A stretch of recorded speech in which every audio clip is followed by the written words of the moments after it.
Inaantay na lamang ng Agriculture Department ang magiging go signal ng Commission on Elections o COMELEC kung matutuloy ang bentahan ng 20 pesos na kada kilong bigas sa Visayas Region, gayon din sa mga kadiwa centers sa Calacang, Maynila at sa ilang lalawigan sa Luzon. Ayon sa DA, kailangan makakuha rin ang bawat LGU na lalahok sa Subsidized Rice Program ng exemption mula sa COMELEC dahil nga sa pinatutupad na election spending ban 45 araw bago ang May 12 elections.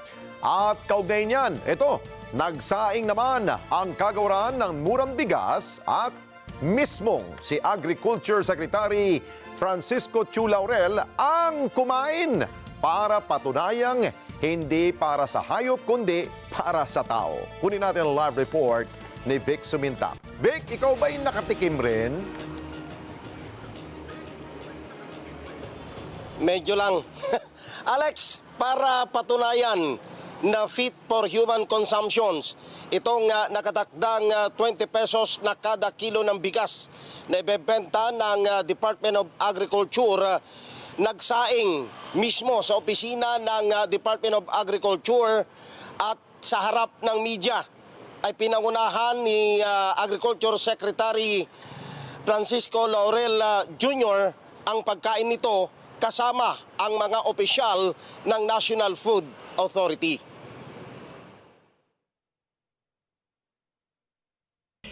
Hindi pa sigurado kung matutuloy ang launching ng Department of Agriculture o DA ng 20 pesos per kilo na bigas sa Visayas at mga kadiwa centers sa National Capital Region o NCR at ilang probinsya sa Luzon dahil kailangan pang hintayin ang desisyon ng Commission on Elections o COMELEC. Sinabi ni Agriculture Secretary Francisco Chu Laurel Jr. na kailangan ng exemption mula sa COMELEC dahil sa pinatutupad na election ban para sa anumang government subsidy 10 araw bago ang halalan sa May 12. Actually, sa both events, we need COMELEC approval.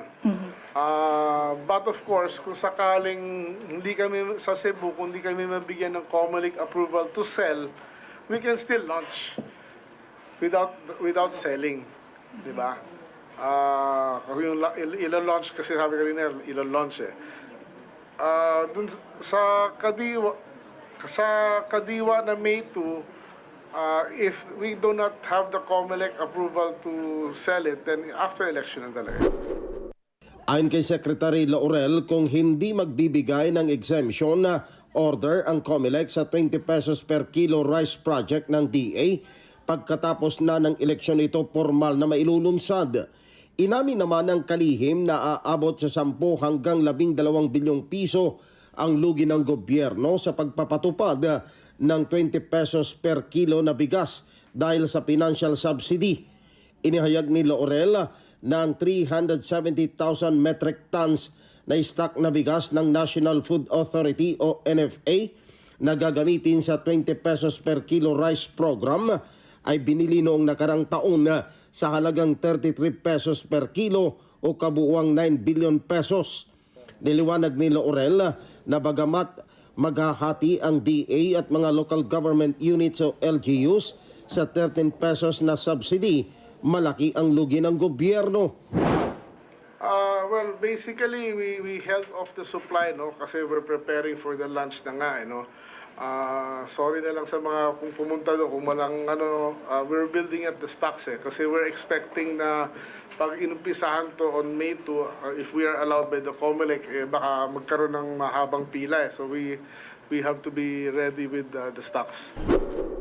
Tiniyak naman ni Secretary Laurel na kailangang maidispose ang 370,000 metric tons ng bigas ng NFA dahil kailangan itong palitan ng bagong ani ng mga lokal na magsasaka ngayong harvest season para sa panibagong buffer stock ng NFA na gagamitin sa panahon ng pananalasa ng mga kalamidad sa bansa.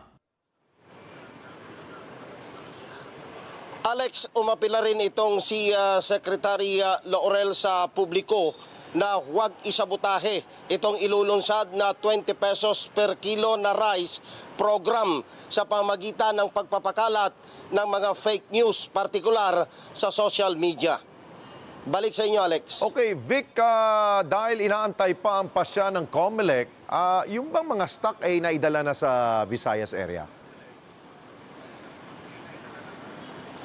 Yung gagamitin sa Visayas, Alex, ay galing sa NFA hub sa Mindoro. So, naka-preposition na doon. Ito namang sa National Capital Region ay nandito sa warehouse ng NFA. Mayroon ding gagamitin sa Bicol Region, sa Bulacan, partikular sa San Jose del Monte, Alex. Kaya naka-preposition lahat daw yan, sabi ni Secretary Laurel. Ayun. O itong video na nakikita natin, tinikman niya eh. Nung kinatisin mo ba to, Vic? Anong pasya mo?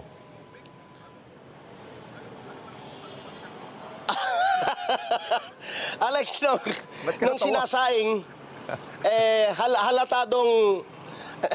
halatadong amoy na ito ay na-stuck na ng matagal. Medyo, pwede namang kainin, kaya lang kung medyo maselan ka ng konti, May amoy. baka pagtyagaan mo, Alex, yung halagang 45 pesos. Ay, ganun? Bakit pinayagan ni Secretary yun? Hindi mo mawawala yung amoy, Alex. Kasi talaga aminado naman sila, stock na ito, 6 months pataas yung stock na yan. 370,000 metric tons yan, Alex, na binili pa last year. Alam mo naman, kapag ka ang bigas, dahil kami, particular kami, laki kami sa bukid, pag tumagal ang bigas ng mga 6 na buwan, hugasan mo ng 4 na beses o 5 beses. Oo, para mawala ang amoy. Oo. Eh, Vic, kanina... Oo, pero pwede naman siyang kainin kasi pag tinikman mo naman, okay naman eh. Oo. Pero, Vic, kanina, pa-fist bump pa siya, oh. Pag ganun-ganun pa si Secretary. Ano ibig sabihin nun? Ganun niya. Ayos! Ayos to! Parang ganun.